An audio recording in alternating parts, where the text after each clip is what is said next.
Good morning, good afternoon, good evening, whenever you are watching this video. Welcome to Easy Physics वाला 2.0।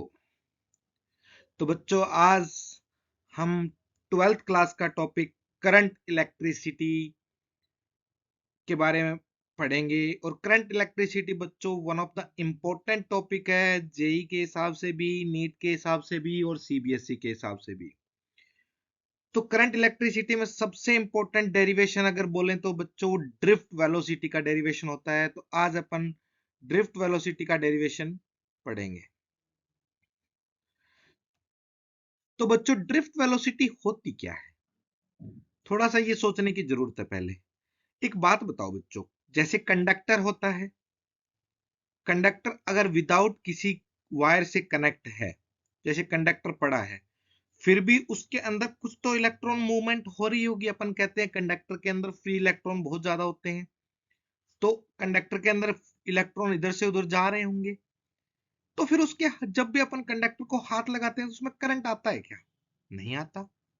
तो फिर electron motion हो रहे हैं तो अपन तो कहते हैं इलेक्ट्रॉन का मोशन हो रहा है तो करंट आनी चाहिए थी, लेकिन नहीं आती।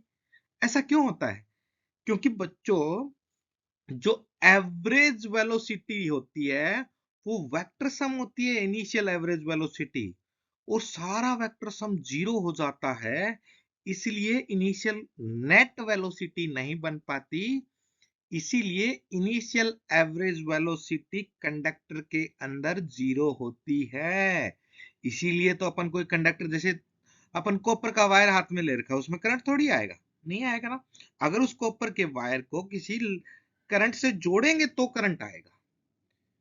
तो इनिशियली में करंट इसलिए नहीं आता कि उसका एवरेज वेलोसिटी जीरो होती है।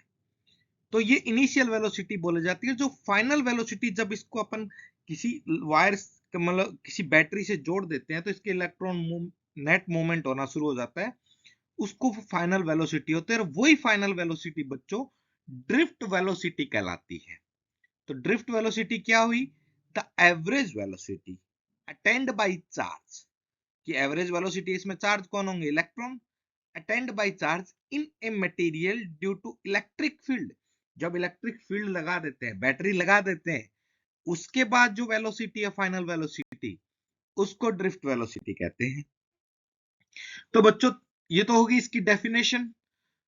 तो कुछ टर्मिनोलॉजी होगी वो अपन पढ़ेंगे। ड्रिफ्ट वेलोसिटी को अपन वीडी से लिखेंगे, एक्सीलरेशन को ए से लिखेंगे।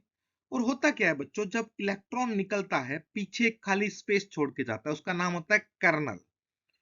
और जब इलेक्ट्रॉन मोशन करता है तो एक कर्नल से निकलता है और दूसरे कर्नल में चला जाता है। तो ये दो सक्सेसिव, इसको कोलिजन बोलते हैं। जब भी कर्नल में इलेक्ट्रॉन गिरता है तो दो सक्सेसिव कोलिजन के बीच का टाइम होता है, वो रिलैक्सेशन टाइम होता है। जो अपन इलेक्ट्रिक फील्ड या वोल्टेज लगा रहे हैं वो ई से रिप्रेजेंट करेंगे। इलेक्ट्रॉन का चार्ज है वो ई से हो जाएगा, इलेक्ट्रॉन का मास है वो एम से हो जाएगा। और लेंथ ऑफ कंडक्टर ए और cross section area, length of conductor L और क्रॉस सेक्शन एरिया ए।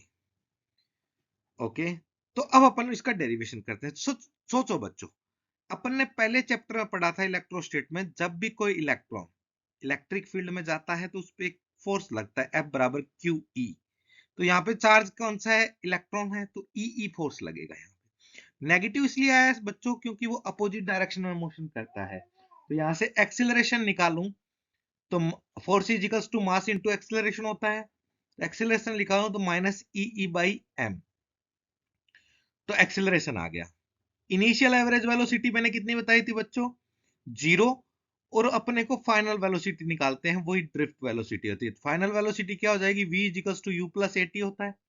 इनिशियल वेलोसिटी जीरो हो गई, एक्सिलरेशन मैंने निकाल दिया। और टाइम मैंने क्या बताया था? एक कर्नल से दूसरे कर्नल में जाने का जो टाइम लगता है उसको टाउ से रिप्रेजेंट करते हैं, तो उसको रिलैक्सेशन टाइम कहते हैं। तो फाइनल वेलोसिटी क्या हुई बच्चों? E by m into tau.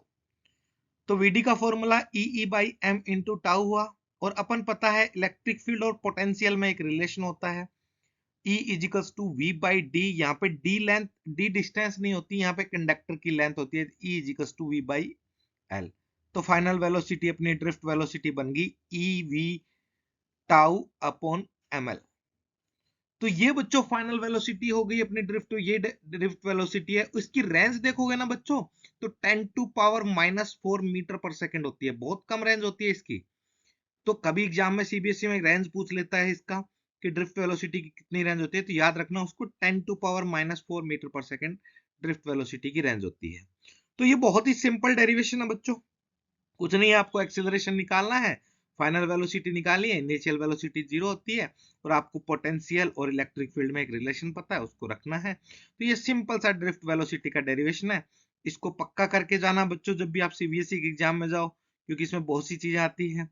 अब बात करते हैं कंपटीशन के हिसाब से, तो बच्चों बहुत से क्वेश्चन पूछे जाते हैं, ड्रिफ्ट वेलोसिटी कब चेंज होगी कब नहीं होगी, तो आप इन कंपोनेंट को देखना, इनमें से अगर कोई पोटेंशियल बदल रहा है, या लेंथ ऑफ कंडक्टर बदल रहा है, या टाउ बदल रहा है, तो ड्रिफ्ट वेलोसिटी बदल जाएगी। इलेक्ट्रॉन का चार्ज और मास तो कभी बदलता नहीं है, तो इन पे तो डिपेंड नहीं करेगा। तो ये था बच्चों short and sweet drift velocity का derivation. Thank you for watching this video. Please like, subscribe and share. Thank you.